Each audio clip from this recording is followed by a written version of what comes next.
You are listening to Craftcast, the podcast, where soul meets craft. Look at these two smiling faces that are back this week. We're already laughing what we want to talk about. Mr. Patrick Cusick and I said to Patrick, for our next podcast, let's talk about the stuff we don't want to talk about. That makes sense to me. That awkward stuff. I was saying to Patrick, I can't stand the term, oh, I've let go of that, or try to let go. When people say, well, try to let go of that. Why don't you just let go of that? And I'm like, I don't believe you can ever let go. You have to go through. So that's what I look at is how to go through it. And I thought just some other of those things, just because, as Patrick and I were talking about, people think because you make your life, your living, your whatever as an artist that it's easy and you're not good enough. But the when you pull that curtain back, it's hard. You just keep going. It's just what you do because you can't help it really at this point. Yes. Uh, right? Absolutely. Yeah. I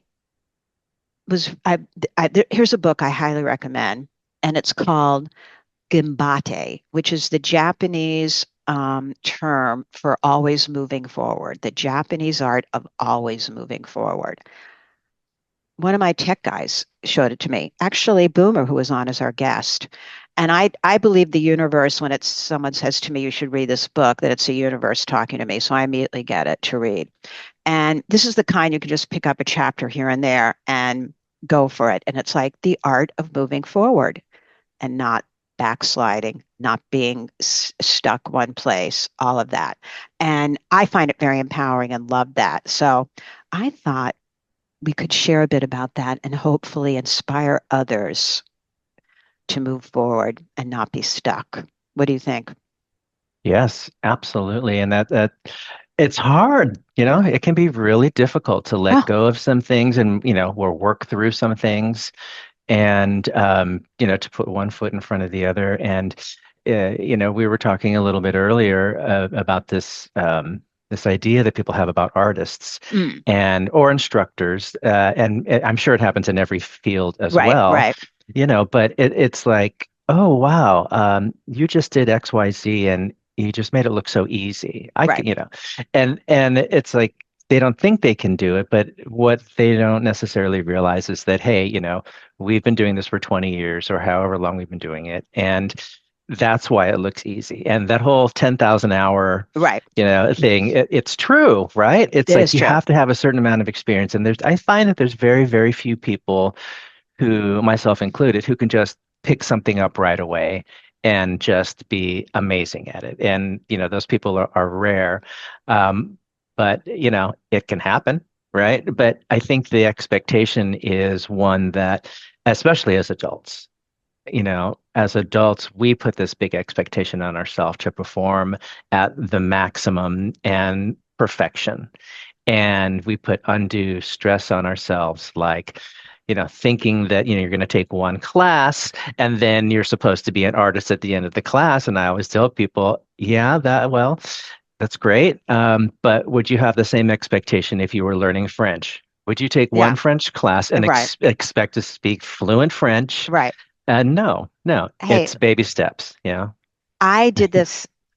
Okay. So here's the thing I was talking about with I'm not a fan of the letting go. Never thought that did anything. I think that's a cheap way to get out of really experiencing something. So, and I'm a big believer in chatting with the universe since I was young. Just getting signals, absolutely hands down. I have all kinds of crazy stories that way. And so this past Thanksgiving, I've been doing Thanksgiving with the same group of people for since I was in my 20s. The group would change a little bit, but it was like the big chill. We were all doing Thanksgiving. Long Yeah. story short, I was hosting it last year. I found out that, and we've done it mostly in New York City. No one wanted to drive the hour out of the city. It was all, no one wanted to do it. They weren't telling me yet. Then finally said, oh, we're going to go just eat in the city and have dinner. Didn't invite me, didn't do anything. I was beyond crushed. I was crying. I was so Oh, hurt. that's awful. It was awful. And I was like, it's over. All those years of sharing and doing everything together. everything. But what I did is, because I don't believe you just get over something, I felt it. And every drive, I let myself cry. I let myself feel sad. I let myself rethink things. I just went through it because I think you have to do all of that to get it out of your system. And then Yes.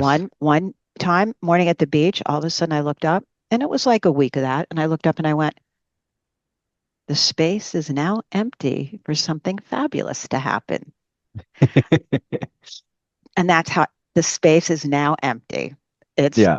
for Yeah. something wonderful to happen. And boy, did it ever. And I had an amazing Thanksgiving, going with my son and his girlfriend and my husband down to Annapolis. Amazing. But it was creating that empty space for something to fill. And to me, and then I no longer had sadness. I celebrated all the years we did it Hmm. together. I was Hmm. 100% fine. So I believe going through it, which isn't pretty, and Hmm. Yeah. but I really think that that's what does it. And we And talk then, about this, sorry, we talk about this a lot, on the show is giving yourself permission. And I yeah, think we're trained in society, oh, don't cry, buck up, right, the whole thing. And you're right. We're humans. We need to go through that whole entire process and then realize that we come out of it and we're fine, yeah, to go you through the know? whole thing. It's like to Yeah. me, your glass is filled with old dirty water now, and you're so upset, and you just walk around with dirty water all the time. I'm like, but you see over there a bottle of Perrier that would be nice. It's like, no, you got Right. to empty it out, Right. clean it. Now you have an empty space. So I'm a very big believer in that in my life.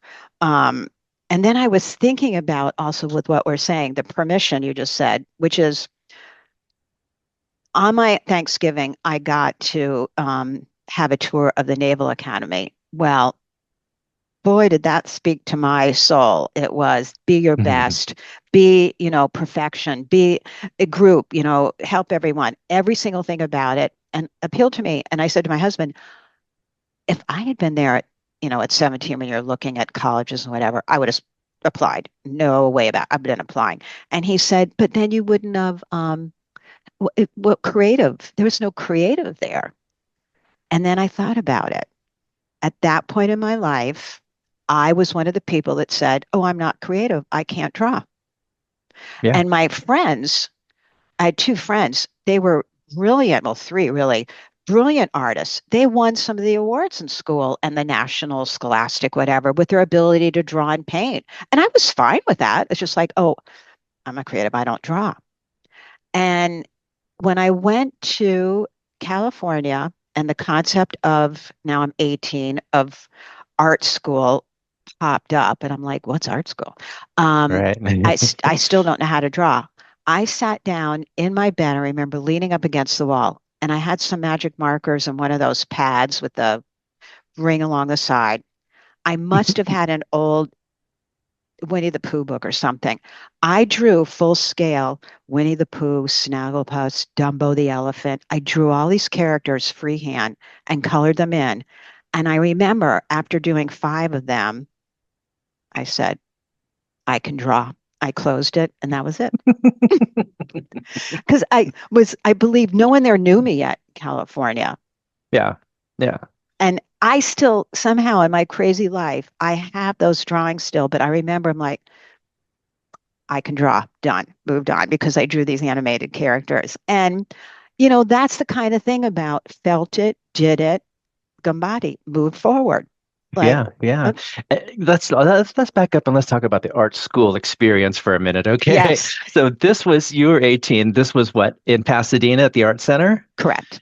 Okay, and I remember, discovering art school for the first time and just my eyes were wide open. It was like, holy mackerel, what do you mean? Correct. There's all these people. They're all Correct. crazy. They're all artists doing whatever they're doing, and they are making money. And it is a serious profession. And my whole, growing up, my whole conception of art and everything like that was just like, oh, it's just something that, you have the starving artist thing, right? Correct. Right. And, to have it be put in a way that was exciting and that I wasn't the only person who was interested in art. Oh, yeah. And, and how there are jobs out there for people. It's amazing, and to be around the creativity. And that was the thing. It's like I remember when I visited the art center for the first. I didn't go to the art center, but I did visit it, for the first time. And we walk up to the building, and there's like, remote control cars zipping by, and you've Right, right. never seen anything. And there's somebody in a chair, taking pictures of these balloons, and somebody else is on a tightrope, and it's like, and then you walk in, and it's like, oh my gosh, somebody created a sculpture all out of teacups, and it's a chandelier, and there's water coming out of every teacup. And it just, all of this stimulation, and just thinking, holy mackerel, what is this? Yeah, You and then your heart know? and mind immediately goes to it. I remember for me, Art Center was known. I don't know if it still is, but at that point, for all the car design people that would then go from Art Center to Detroit. Hmm. Yep. So you'd go past that area, and there were full cars done in clay. Hmm. That blew my mind, and it had a Yes. certain smell. And the other part that had fascinated me that I never knew anything about was industrial design. So they would have out there appliances that students had designed with a new look or a new this, or I mean, it just like blew my mind. I was in the photography department. How I got in is for my dear friend out there helping me put together a portfolio. But it also, Art Center was commercial artists. You were supposed to leave there and get a job. That's what Hmm. they were, Yes. it's they treated it like you're already working. But yes, you're in an environment of all like-minded crazy people like yourself. Yeah, yeah.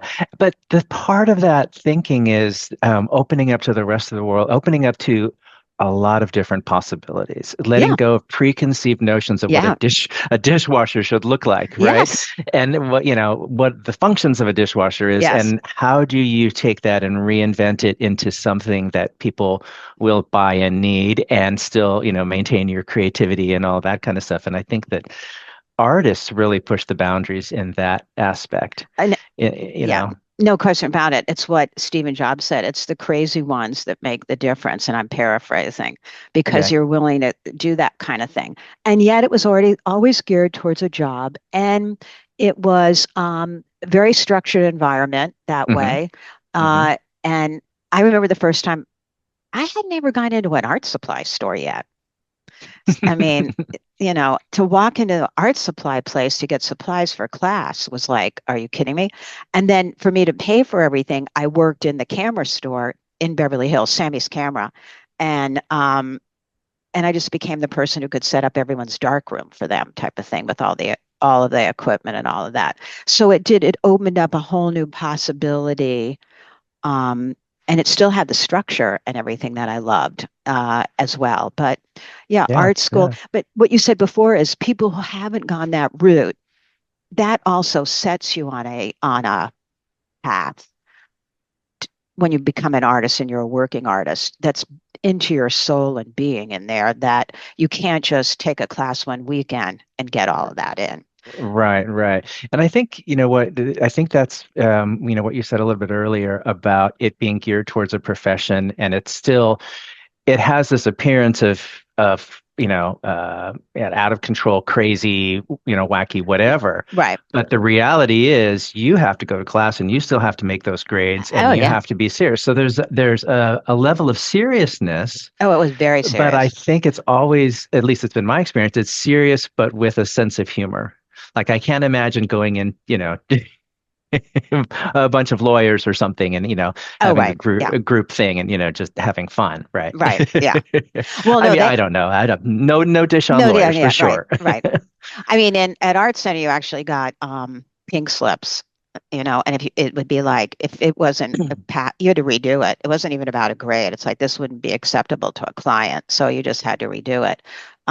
So there was that, and just being your best.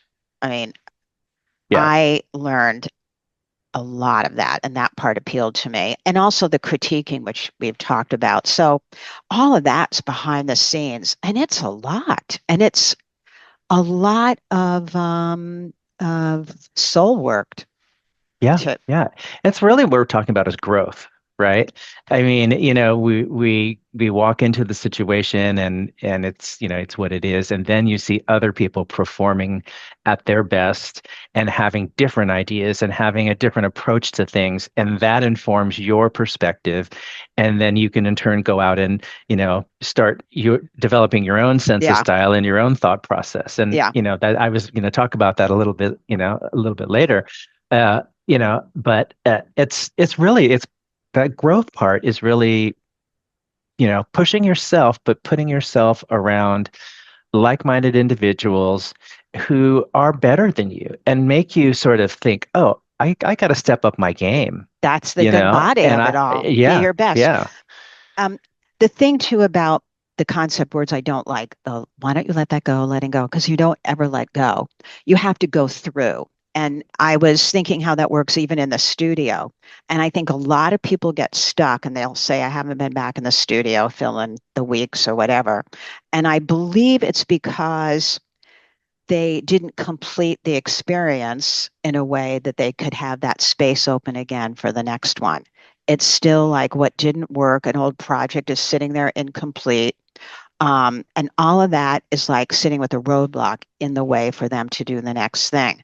And so I think it's really important. And I'm a big believer, you don't have to finish something to go on to the next thing. If you've learned what you wanted to learn, you're done with it. Let's clean off your desk so you can go to the next thing. But a lot of people I see get stuck with, well, I haven't finished that yet. And then they never go back in their studio. I hear that often from people. I haven't yeah, been in my yeah, studio since, and I think that's the block. And I think it's not possible to quote, let go of something. You have to go yeah. through it and then it Hmm. feels different. That's my Yeah, belief. we talked about, in a few episodes ago about the design process, Yeah, and how design is an evolutionary process. And you plant the seed at the very beginning, and you do have to nurture it. You have to water it, you have to take care of it, and then that idea will grow.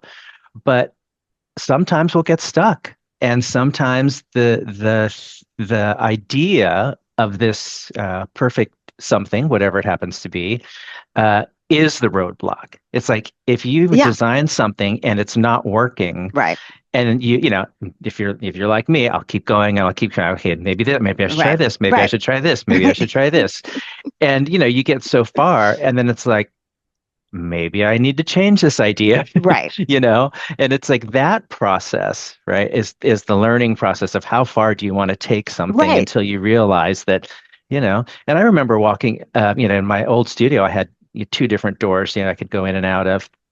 And, I would go outside oftentimes when I get a little bit frustrated. And I had this piece that I was working on and I had drawn it and it was beautiful in the drawing and that's what I wanted to make. And I go into the studio and I'm stuck. It just wasn't looking like the drawing. And so I'm going to go outside. Okay, I go outside to talk to the birds, whatever. I just happen to come back in a different door, right? Different from what I left in. And because I came in the different door, the way that I walked up to the table, the drawing that I had was upside down. And I looked at it and I thought, why does that look so much better? It's upside down, but it looks so good. And I realized it was like, okay, well, I was so stuck on this one design and I knew it was perfect, but I couldn't execute it and it wasn't perfect when I was looking at it. So I had to have a talk, with myself. That wasn't the best idea, but this is much better when it's upside down. And it was having that perspective, a different I agree. perspective I is a totally agree. big sort of, an eye opener. And that's a simple sort of thing. And it's nice, it seems kind of silly, an upside down drawing, but No. it made the piece so much better, Oh, so much more dynamic. So, and that's what people don't realize the process of what a lot of artists go through if they're starting out, that all that's part of it. That's what I'm a big believer in cleaning up my space a bit for my workspace so I can see things clearer and not have, mm, if I'm finish a project, put all that supplies away for now and start sort of clean slate so you can see things a little bit better. But yeah, it's the fear. It's really a fear of letting go. People never let go. It's the fear of what will be there if I try to do that. And I'm a big mm, like walk through the ring of fire, baby. Just girl, go through it. yeah, And then see on the other side. My Thanksgiving experience was a big reminder to me about how that, because I could have been just miserable and not have done anything. Thanks, that's not Yeah. really like me, but it could have been that. But I was determined to go through all the feelings and appreciate what I had experienced, all the love, all those years, blah, blah, blah, so that I had a nice space for the next fun thing to happen. And it does. It That's does. good though. That's really great. And I think a lot of people, I know I do this is I try to avoid pain, and if that part is painful, it's like I try to Correct. That's what avoid I it. mean. And yeah, yeah. And then by avoiding it, not deal with it, you know? Correct. Yeah. Yeah. It's not a fun process to go through, but here's the addiction about it. I've done it enough in my life. I know it Hmm. works. Yeah. So I know it's worthwhile going through the painful part because I know it works. So that's the thing. And I get it if someone doesn't want to do it. It's It's not not fun, fun. painful. Nope, nope, nope. At the very end, the end result is you're healthier, right? Absolutely And 100%. yeah, And yeah. you feel when you've made that switch, I believe I feel it in my body when I literally looked up and went, done. I did it. Just like if you made something, but I've let my emotions go through the whole thing. And now I'm good to go and I'm fine and I'm not angry. I'm nothing but excited for what's next. And that is, I think, key. Yeah, yeah. Good. Yeah. Making space for the new stuff, the exciting Yes. stuff, Yeah. something different, Yeah. Yeah, there was a time in my life where I was going through a lot of stuff and it was really heavy. And I told myself, you got to get out. You got to snap out of this. You got to. And so at one point I thought, okay, I'm going to have you're bargaining with myself here, right? All right. This is the 3-day rule, and I am going to live with my emotions and, cry and do whatever I need to do. But once that 3 day is over, I need to move on. And at that time in my life, it worked really well. Now I don't think so. Now I probably have to, go through it a little bit more and, I'm a little bit more introspective and all that. But still, it gave me a goal to say, okay, yeah, you can do this. And it gave me, again, permission structure. You can do this for 3 days and then you got to snap out of it, Yeah. and letting go of stuff is difficult. I mentioned last time I'm going through my studio. I'm getting rid of a lot of stuff and reorganizing everything. And it's so refreshing. I walked in the other day and was like, oh, look at all this room. See, it's And Rachel worth it. came in and she's like, what happened in here? Right. She's like, it looks a little too clean. Right. And it's not that it was dirty or anything. It's No, just that I I know what had you mean. stuff, Yeah. But Yeah, now you've yeah. created the space for something new to happen. Absolutely. It's just that simple that way.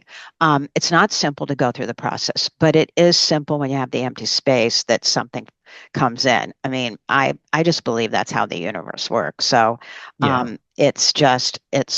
and yeah, it's the breaking the fallacy that artists are just always happy-go-lucky, nothing's hard, they just make beautiful stuff and you know, that's Yeah. not Or you're the complete tortured artist, right? okay, there's that. Yeah, right. Yeah, yeah, Yeah. yeah. I mean, It's my thing this year was, we were talking about what have you learned this year, right?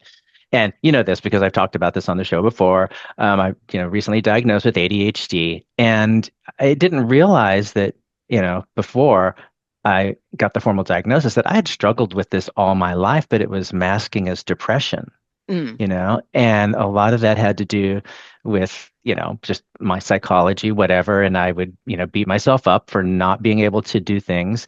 And that didn't mean that I wasn't getting things done. We all develop coping strategies to deal with everyday life. And I've done that myself. And that's, how I've got along. But when I started to get older and the ADHD started to come up to the surface a little bit more, I realized that those coping strategies weren't necessarily working as well as I needed them to work. And so that just gave me the thing of like, okay, well, I need to do something different. And then that led to diagnosis, et cetera, et cetera, et cetera. And then, now I'm much happier because I have this diagnosis and it had lifted hmm my, right, my self-worth up a little bit more right, right, because right, I'm not beating myself up, right, and I'm getting myself, used to this new medication. And what does it mean to be me on medication, right, right. right? But, you know, getting rid of those old habits and realizing that those habits aren't serving you and developing new ones and having that awareness is all part of the growth process. And, I think a lot of times we'll have those coping strategies just to survive, right? Hey, yeah, of course. But Yeah. I applaud everything you just said because, and anyone who's listening who's gone through it, because it deserves a big standing ovation. I mean, it takes a lot to go through it as opposed to just let it stop you. Yeah, yeah, and and so, anyways, bring that up because of this idea of letting go of old things. And, the medication and diagnosis isn't the end all be all. I still have a lot of work to do on stuff, Hmm. Hmm. but it's really helped a lot. And, just being aware of it. And I think that what you were talking about earlier, your experience about feeling it and living through it and, not just sort of discounting it. I think Hmm. that is, was part of my process. Like, Hmm. okay, yeah, I needed to feel that this is not working and that I did need to change. And, Hmm. now that I have, I'm so much happier. As a matter of fact, I was talking to my therapist yesterday and he's like, how are things going? I'm like, you know what? I'm just really happy right now. Yeah. You And he's like, all right. Well, those are the carrots on the string for me dangling. It's like if I'm upset Yeah. about something, I want that carrot back. I'm going to figure out a way to get past something because I like being happy and having a good time, period. So, Yeah. Yeah. and I know it's Yeah. possible, so I know I can do it. Once you do it once, then you realize, hey, wait, I can do it again. Yeah. When you Yeah. come up with something like that, that's the thing. And, it's not pretty, but it's worth it on the other side. Right. Every Um, once in a while, we have to have a reminder that, yeah, hey, things are going to be okay. You yeah, know, oh, yeah, I love what I do. And right, I love what we do, and yeah. I'm so grateful that this many years on, I'm still loving it, and I'm still finding it interesting, and and still taking on new challenges and all that, and uh, I've never officially worked a day in my life. I've worked really hard, but yeah. I was always freelance. I don't, literally in the car yesterday, I said, okay, so if I stop doing now Craftcast, what would you do today? And I couldn't come up with anything. And I'm like, I've already worked out and I've already done the grocery shopping. I don't know what I would do. And then I realized because I love what I'm doing, I can add in something fun here and there. I add in now learning mahjong. It is seemed to be the new craze with everyone. And Wow. oh, I know. I can't even I have a believe it. beautiful mahjong set from my mom. She Ooh, was the mahjong queen at her school in the Philippines. She was get like out. expert. Yeah, it's beautiful. The set is really Oh, beautiful. I'm sure it's a vintage, beautiful Oh one. yeah. Yeah, it's back from the I think she got it in the 50s or Oh, yeah, 40s. I'm Yeah. sure. Oh, yeah. I mean, um, yeah, but I'm happily dumbfounded that the craze of learning to play is all over the place in all age groups. It is phenomenal what's going on with this. Just like for younger people, needlepoint is coming back in. I love seeing that Mm, old stuff is coming back in the way. So, doing something like Mahjong, it's a great way to interact that gets you off of the internet, that's with someone, using your brain, looking at pretty things. And now they sell Mahjong table toppers and things. I mean, they've gone wild with all the embellishments as well. But it's yeah. like adding those kind of fun things in. But it's like, no, I love what I do. I just have to remember to always take some time off. And I laugh, but it's true. When you love what you do, Right, right, you know, right. having Misty as the virtual assistant for craftcast.com gave me the feeling like at night I don't have to answer support questions because she's doing it. Was a huge thing. She loves what she does, and I love that she does it because I don't have to look at that and it's 7 o'clock at night and be pressured. I'm like, no, she'll handle it. Yeah, yeah. So things like that are great as well. Having a Um, team, the support system, I mean, exactly. it's really key, right? It, and that it's fun too. I mean, Hmm. I'm so lucky. Everyone I work with, I love hanging out with. So it's a great thing. So, yeah, bottom line is it's not pretty always behind the scenes. And I'm raising my hand to say it's a little bit of a load of you know what to say, just forget about it. It's not, just pretend it didn't happen. Um, Push it down. Where I don't think that's healthy. I say experience it, all of it, and go through it and come out the other side. And yeah, learn from it, you Yeah, know, exactly. get out on the other side and Yeah, just, keep moving, putting one yeah, step in front of the other. yeah. And anyone out there is saying, well, I'm not creative because I can't draw. That's an old line. You don't have to think that one anymore. I truly believe that everybody is creative. And I do too. Oh, I do too. I think that there's a misconception about, oh, I'm not creative, and exactly like what you were saying. I'm not creative because I can't draw, Oh, yeah.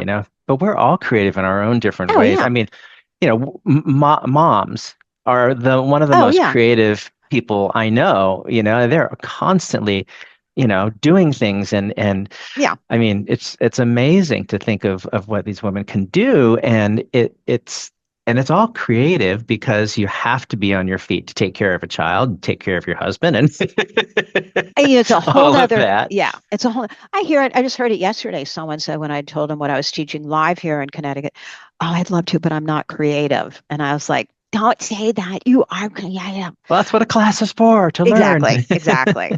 So I get it. It's an old phrase that needs to be put out to pasture to not be said anymore because everyone is creative. And the best part is when people come in and then they make something and they're like, look what I made. I guess I am creative. So I understand the process. Mine was, I can't draw, so I'm not an artist. And then sitting down and drawing those animated figures and then going, I can draw and closing the book. Like, done. Yeah, yeah.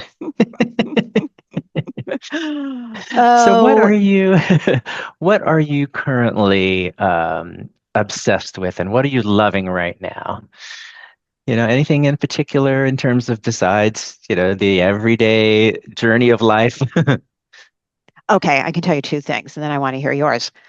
No. Well, first of all, right now, um, I'm in love with it's the balance of it. I'm in love with, as I was telling you, I volunteer at a horse rescue farm. I just came from there. It doesn't get any better for me to get centered to being with animals. I'm doing farm work. I mean, I'm cleaning and mucking out stalls and cleaning buckets and hanging with horses. I'm new to that. I discovered I didn't know about it, and I saw a little clip on local TV and immediately went over. I love that. Um, the next thing that's new for me is also, which I do love, but I have to balance it, is the technology, going deeper down that rabbit hole, learning more about that. I Mm, do love that and the possibilities, but I also do have to step away. I work with two people in India because both of those men over there love them. They're in a situation where if they're working, they know stuff that we don't know over here. That's what they're doing all day long. So I get to yeah, chat with them and do things. because you're Um, learning, yep. Yeah, And I've also learned I know more than I realize because I can have the conversation back and forth. It's not just someone telling me. So I do like learning that, but that's very abstract. That's why I have to go to a horse farm and muck stalls with manure because it's real. yeah, makes sense to me. Makes Right? sense. Yeah. You know, Creatively, I'm always using the next thing you taught us or the next thing Shelley taught us with resin or Pam. Pam just sent me a little Christmas gift of her latest tools that she made. They're hmm sitting out there now that I want to try. And then she makes baklava for years and years, her mother's recipe. And I texted her back, oh my gosh, craft supplies and a sugar dessert. That's my idea of heaven. Hey, that's how I got hooked on metal clay. I took a class and I bought my first torch, and the instructor was like, "Yeah, you don't have to go, don't go to jewelry place to buy a torch. Just go down to the cook store, the Right, the kitchen cookware place. Yeah, store. yeah, Yeah, yeah. That's get where I some." got mine. And then and mine came with a recipe for creme brulee, and it also had the little ramekins that Right, went with it. right. So I was making metal clay and torching that and torching my ramekins, and I was like, I'm hooked. Yeah, yeah. So I hope that I don't find something else I get really hooked on right now because I have enough over here. What's on your list? I've been thinking about that, and I have a couple of things. and it's kind of strange that well, I wouldn't say strange. It's just it reminded me of skills that I had forgotten that I had. Ooh. But I was recently asked to be on the board of this organization, and so I got there and they're going through all of the onboarding, as they call it, and it was very eye-opening because these organizations would you see them as from the outside and you think, oh, okay, they're doing this fun stuff and they're having a great time and educating people, and then you get a peek behind the curtain and it's like, holy moly, there's a lot of organization back there. There's a lot of structure, and again, this talks what we were talking about earlier, and this idea that, oh yeah, I remember this. I remember corporate life, sort of thing, right? And the Right. skills that I have, and I think Right. that we were talking earlier about surrounding yourself with people, who can help push you forward and use skills that you haven't used in a long time. And that's what I was getting excited about in this organization. I'm like, oh wow, I can use some of these skills. I had forgotten Right. that I had some of these skills, and it's still in the art industry, but it's that was a lot of fun. But the other thing that since the other thing I've just been sort of really obsessing over lately, Uh-oh, what? and this is because because of our recent trip to the UK and to Right. Malta, Right. and the museums there. And I have just and realizing that I need to start going out of the out of town to see to go to a museum and really look for those exhibits that are out there. They had at the Victoria and Albert Museum, they had two things. They had the Marie Antoinette clothing exhibit, all of her original clothes, and then they had a Cartier exhibit, and they were Oh, sold out. They were sold out, and we went back. We were there, numerous times, and they were sold out. Couldn't get in, and so I started thinking, God, that was an opportunity missed. I really need to start looking for these places that I can, travel to, and drive in the car, or right. even No, if it's I down hear to Los you. Angeles or whatever, Yeah. and go, and then of course, so I'm on the internet and I'm looking at all these great places, and then I see the Grand Egyptian Museum, the gem in Giza. Have you heard of this? And No. they've been trying to build this museum for I don't know. I think they said it's been in process for 20 years. I could be wrong about that, but it's one of the largest museums. It's 5.4 million square feet. What? That's crazy. Right, right. And they have all the Egyptian stuff, and it's the first time where they've have all of King Tut's Oh, items in one place, right? And it's like it's thousands of things just from King Tut, right? I'm like, I need to go to Egypt. So if anybody wants to take me to Egypt out there, when you know what? When I go to museums, especially being in New York City, I can only do one section. I'm not someone who says we'll just wander through. I'm an oh yeah, overwhelmed. I yeah, just need to do a certain part right. because I Especially can't when they're take that in anything large. more. Yeah, that is like, no, I just need to look at all this. Yeah. I can't do it any more than that. The Well, first time that's, I yeah. first time I went to the Louvre, there's this book. I don't know if it's still around, but it's large, not a small museum at the Louvre. And I think the book was called Mona Winks. And it took you around to all the different highlighted things that it's kind of like a must see when you go to the Louvre. And that really saved me because I would spend hours in one gallery, whatever, Right. Yeah. and like, Victoria and Albert, they had, the micro mosaic jewelry Yeah, no, you can. exhibit room. And it's like, Yeah, wow, what is all this, right.